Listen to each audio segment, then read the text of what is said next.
Thiago Motta belanja lebih banyak di Juventus dibanding Conte dalam 3 tahun.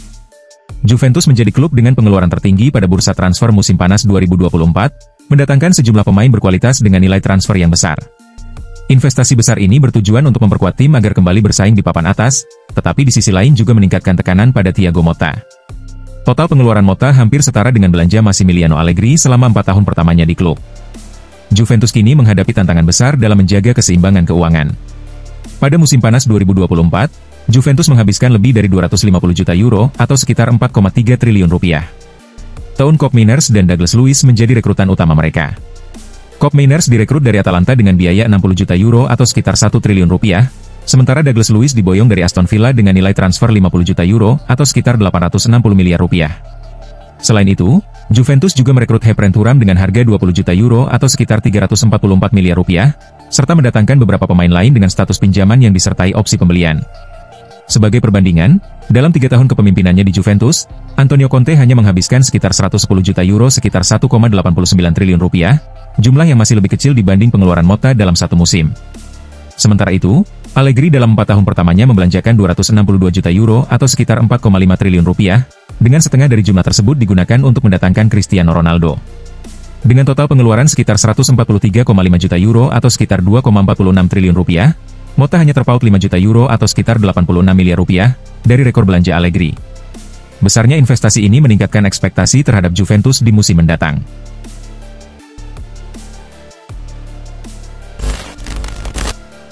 Juventus pertimbangkan Giorgio Chiellini sebagai manajer umum baru. Menurut laporan La Gazzetta dello Sport, Juventus tengah mempertimbangkan untuk memberikan peran lebih besar kepada Giorgio Chiellini agar ia bisa bekerja lebih dekat dengan direktur olahraga Cristiano Giuntoli dan tim utama. Mantan bek andalan Bianconeri itu kembali ke Allianz Stadium pada September 2024 sebagai kepala hubungan kelembagaan sepak bola. Namun, ia kini berpotensi naik jabatan dan mendapat tanggung jawab baru untuk musim 2025 hingga 2026. Laporan tersebut menyebutkan bahwa Chiellini mungkin akan lebih terlibat dalam manajemen olahraga klub dan bahkan bisa diangkat sebagai manajer umum. Meski begitu, Juventus masih belum menentukan secara pasti peran yang akan diberikan kepadanya. Keputusan ini muncul di tengah tekanan besar yang dihadapi manajemen Juventus, termasuk pelatih Thiago Motta dan skuad utama, menyusul hasil buruk sepanjang musim 2024 hingga 2025. Sejak melakukan perubahan struktur organisasi pada Januari 2023, klub telah menunjuk Gianluca Ferrero sebagai presiden menggantikan Andrea Agnelli, serta Maurizio Scannavino sebagai CEO. Selain itu, beberapa bulan kemudian, Giuntoli diangkat sebagai direktur olahraga. Salah satu tantangan utama Juventus saat ini adalah menjaga keseimbangan finansial klub tanpa kehilangan daya saing. Klub mencatatkan pemasukan sebesar 17 juta euro dalam 6 bulan terakhir, tetapi banyak penggemar merasa bahwa tidak ada sosok yang benar-benar bisa menjembatani manajemen dan tim utama. Sebagai mantan pemain yang telah meraih 9 gelar Serie A bersama Juventus, Chiellini dianggap sebagai figur yang tepat untuk mengembalikan identitas klub. Dengan pengalamannya, ia diharapkan bisa menjadi motivator bagi tim di tengah masa sulit yang sedang dihadapi Juventus.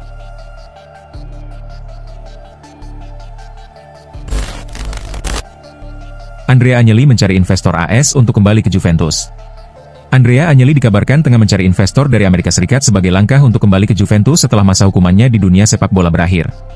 Sempat masuk dalam persaingan perebutan Scudetto setelah mencatat 5 kemenangan beruntun di Serie A, Juventus kini tertinggal 9 poin dari pemuncak klasemen dan tampaknya sudah keluar dari perburuan gelar.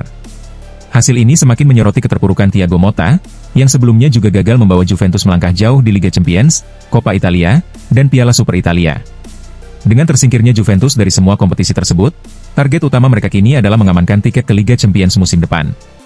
Sementara itu, Corriere dello Sport melaporkan bahwa Andrea Agnelli berpotensi kembali ke Juventus setelah mengundurkan diri bersama jajaran direksi pada November 2022. Sebagai pengingat, Juventus sempat mendapat hukuman pengurangan 10 poin akibat kasus capital gain, yang juga menyebabkan mereka dilarang tampil di kompetisi Eropa pada musim 2023-2024. Agnelli dijatuhi larangan beraktivitas di dunia sepak bola selama 2 tahun, tetapi kini ia sudah kembali dan dikabarkan ingin mengambil alih kepemilikan Juventus dari Exor, yang saat ini dikendalikan oleh sepupunya, John Elkann. Namun, menurut Corriere dello Sport, nilai saham Juventus di pasaran mencapai 1,15 miliar euro, dengan Exor mengendalikan sekitar 752 juta euro ditambah hak kontrol premium. Karena tidak mungkin menanggung seluruh biaya sendiri, Agnelli kemungkinan besar akan mencari investor dari Amerika Serikat untuk mendukung rencana kepulangannya ke klub, sebagaimana dilaporkan dalam berita tersebut.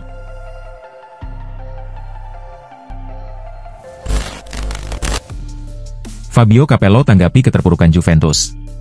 Setelah memecat Massimiliano Allegri, Juventus menunjuk Thiago Motta sebagai pelatih baru, mengingat kesuksesannya bersama Bologna musim lalu. Namun, di musim debutnya, Motta belum mampu membawa perubahan signifikan bagi Juve. Dusan Vlahovic dan rekan-rekannya telah tersingkir dari Coppa Italia dan Liga Champions, sementara di Serie A mereka hanya berjuang untuk finish di posisi 4 besar. Menurut Fabio Capello, keterpurukan Juventus di musim 2024-2025 bukan sepenuhnya kesalahan Motta. Ia menilai manajemen klub juga bertanggung jawab atas kemerosotan performa tim. Mantan pelatih berusia 78 tahun itu menyoroti keputusan Juventus melepas pemain kunci seperti Danilo dan Federico Chiesa. Pertanyaan pertama saya adalah, siapa yang memutuskan untuk melepas Federico Chiesa dan Danilo tanpa ada penghormatan yang layak? Tulis Capello dalam kolomnya di La Gazzetta dello Sport. Apakah ini murni keputusan pelatih, atau klub juga turut andil? Jika ini sepenuhnya keputusan Motta, maka dia patut disalahkan karena kehilangan dua pemain berpengaruh. Menurut saya, kesalahan utama Juventus ada pada strategi transfer mereka. Capello juga menilai bahwa Juventus gagal mengoptimalkan peran Dusan Vlahovic. Sejak awal musim, Motta tampaknya ingin mengandalkannya secara rutin. Namun, belakangan ini pendekatan tersebut berubah, ungkapnya. Sudah jelas bahwa Vlahovic bukan tipe striker yang sesuai dengan filosofi permainan Motta, tutup Capello, yang pernah menangani Juventus pada 2004 hingga 2006.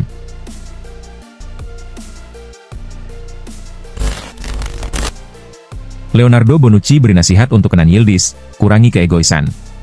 Sempat masuk dalam perburuan Scudetto dengan catatan 5 kemenangan beruntun di Serie A, Juventus kini tertinggal 9 poin dari pemuncak klasemen, sehingga peluang mereka untuk bersaing memperebutkan gelar semakin menipis. Hasil ini semakin mempertegas keterpurukan Juventus di bawah Thiago Motta, yang sebelumnya juga gagal membawa tim melangkah jauh di Liga Champions, Coppa Italia, dan Piala Super Italia. Dengan tersingkirnya dari semua kompetisi tersebut, Juventus kini hanya berusaha mengamankan tiket ke Liga Champions musim depan. Leonardo Bonucci menanggapi situasi tim dan menilai bahwa Juventus masih memiliki prospek cerah ke depan. Salah satu pemain muda yang menjanjikan adalah Kenan Yildiz. Namun, Bonucci memberikan saran kepada pemain berusia 19 tahun itu agar lebih mengutamakan kerja sama tim dan mengurangi sikap egois. Dia Yildiz punya kemampuan luar biasa dan mampu membuat para penggemar antusias, tetapi untuk mencapai level seperti Lamine Yamal, masih banyak aspek yang perlu ia kembangkan, termasuk mengurangi keegoisan, ujar Bonucci kepada La Gazzetta dello Sport. Dalam pertandingan pertama melawan Atalanta, dia seharusnya memberikan umpan kepada Samuel Mbangula, tambahnya. Bonucci juga menyoroti perkembangan Yildiz, yang kini lebih sering mendapatkan kesempatan bermain dibandingkan saat masih ditangani Massimiliano Allegri. Yildiz sudah mendapatkan lebih banyak menit bermain dibanding saat masih di bawah Allegri, dan kini, nilai pasarnya bisa mencapai 70 hingga 80 juta euro, lanjut Bonucci. Ia juga menyoroti perkembangan pemain lain seperti Hepren Thuram dan kiper Michele Di Gregorio, yang tampil impresif. Saya ingat pertama kali melihat Kenan pada 2022 saat kami bermain di laga U19. Saat itu, dia tidak ragu menggocek saya dan Danilo. Untuk pemain seusianya, dia telah menunjukkan bakat luar biasa, sehingga pantas memiliki nilai tinggi, kata Bonucci. Jika Juventus bisa mempertahankannya, dia bisa menjadi pemain kunci dalam proyek tim, meskipun ia masih harus terus berkembang untuk mencapai potensi terbaiknya, pungkasnya.